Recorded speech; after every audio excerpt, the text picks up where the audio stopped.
এখানে কাকা বাজে এখন 12টা, তুমি কি করছো এখানে? বসো বসো বসো। আর এবার শোনো, দেখো দেখো ইউটিউবে দেখো নতুন নতুন কারিকুলামের নতুন কাজ কারবার দেখো।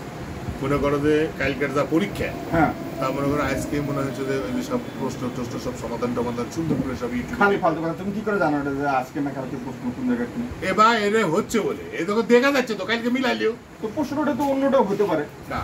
ঘটনা হচ্ছে কি, এটা হওয়া না হওয়াতে কোনো প্রশ্ন মানে সমস্যা না। হ্যাঁ সমস্যা হচ্ছে আধুনিক যুগের যে ব্যবস্থাপনা, হ্যাঁ তার একটা উৎকৃষ্ট উদাহরণ মনে করো।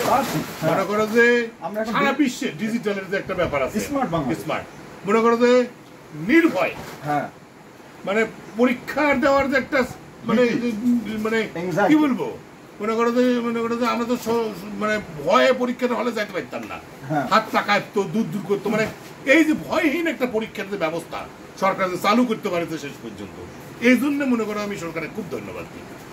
বুঝতে পারছো? তাহলে নোবেল টেবিল পুরস্কার দেওয়ার ব্যবস্থা। আরে বাবা থামো তো, তুমি রাইতে যদি এই প্রশ্নপত্র পাওয়া যায়, হ্যাঁ তাহলে কালকে পর্যন্ত সালফল কি জন্য অপেক্ষা করবি কও?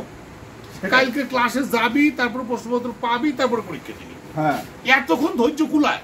তাহলে কি এখন থেকেই মনে করো প্রশ্নপত্র পাওয়া গেছে, অ্যান্সারও পাওয়া গেছে, গ্রুপ ভিত্তিক বন্ধু বান্ধব আলোচনা করবি রাত থেকে করে, কালকে সকালে আমরা কি কি লেখা যায় সেগুলো লিখবি। এটা ভালো না? 12 ঘন্টা 10 ঘন্টা 15 ঘন্টা 20 ঘন্টা আগে যদি প্রশ্ন এবং অ্যান্সার পাওয়া যায়, এটা ভালো দিক না? অবশ্যই ভালো। আমার তাহলে দিনের ভোর চাইতে হলে তো তুমি সমস্যা নাই, তাহলে আগের দিন চাইতে গেলে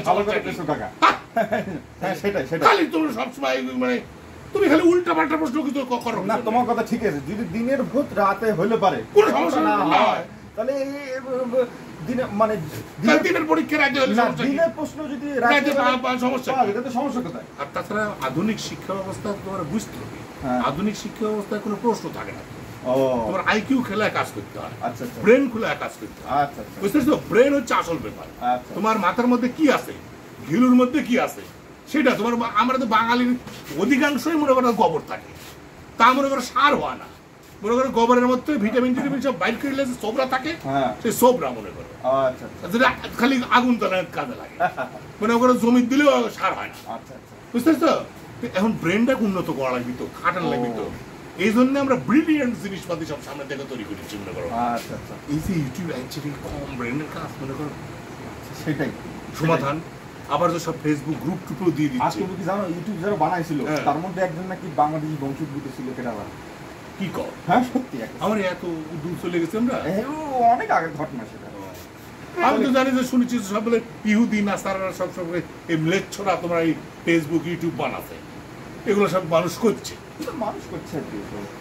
এর মধ্যে ভালো বাঙালিরা। তাহলে কি এখন সাল পালে পরীক্ষার কি দেওয়ার দরকার নাই? তাহলে পরীক্ষার নাম রাখলেন কিসের জন্য? আরে বাবা আনন্দময় করা হচ্ছে, পরীক্ষা হচ্ছে আনন্দময়, আনন্দ নিয়ে কাজ করবি। সাল পাল কিসের? তোমার কি ওই বিশ্ববিদ্যালয়ে লেখাপড়া হয়? সারাদিন তুমি মিছিল মিটিং করে তোমরা ব্যস্ত থাকো, হ্যাঁ খালি রাজনীতি করো, মারামারি করো, টিচারেরা শুদ্ধ রাজনীতি করে মারামারি করে। আমার বিশ্ববিদ্যালয় লেখাপড়া হয় না? বিশ্ববিদ্যালয়ের টিচারেরা যদি সুযোগ না দেওয়া, টিচারের সাল পালাটা ফার্স্ট ক্লাস পায়, আত্মীয়করণে বইতে গেছে। এতলা আমার বেনজির সাহেব যে ইয়ে পেল, পিএইচডি পেল, সম্মান সুযোগ বুঝো। তুমি কও বাংলাদেশে যে এতদিন ধরে বিশ্ববিদ্যালয় প্রতিষ্ঠিত আছে, হ্যাঁ বিশ্বের 500টা মানে 100টা বিশ্ববিদ্যালয়ের তালিকার মধ্যে কি নম্বরে আছে কোনোদিন? আছে? এইগুলো তালিকা করেছে কেটা? আমরা নিজেরা তালিকা নিজেরা করবো, নিজেরা তালিকা নিজেরা এক নম্বরে দাও। হ্যাঁ তাই তো করবো আমরা নিজেরা। ওইসব তালিকা তাহলে বাদ দাও, আমাদের নিজের তালিকা আমরা নিজেরা করবো, সেই তালিকা আমরা এক নম্বরে থাকবো। তাহলে ঠিক আছে, তাহলে ঠিক আছে, তাহলে ঠিক আছে। তার মানে তোমরা নিজেরা স্বশিক্ষিত ঘোষণা করো। অবশ্যই হ্যাঁ, প্রশ্নপত্র এগুলো সব চক্রান্ত। অবশ্যই বাংলাদেশের শিক্ষা ব্যবস্থার বিরুদ্ধে একটা আন্তর্জাতিক চক্রান্ত। এই জন্যই তো ঢাকা বিশ্ববিদ্যালয় পাস করে সবাই বাংলাদেশে এত সব বড় বড় বেনজির আহমেদ তৈরি হচ্ছে, তারপরে আর কি কি সব তৈরি হচ্ছে, হ্যাঁ আবার কোঠা নিয়ে আন্দোলনও হচ্ছে। মনে হয় কি মানুষ মনে করো চাকরির জন্য পাগল হয়ে গেছে, বুঝলে? মানে চাকরি পাওয়াই লাগবে। ঠিক আছে, 12টা বেজে গেছে, দিয়ে দেখি সমাধান করবি না।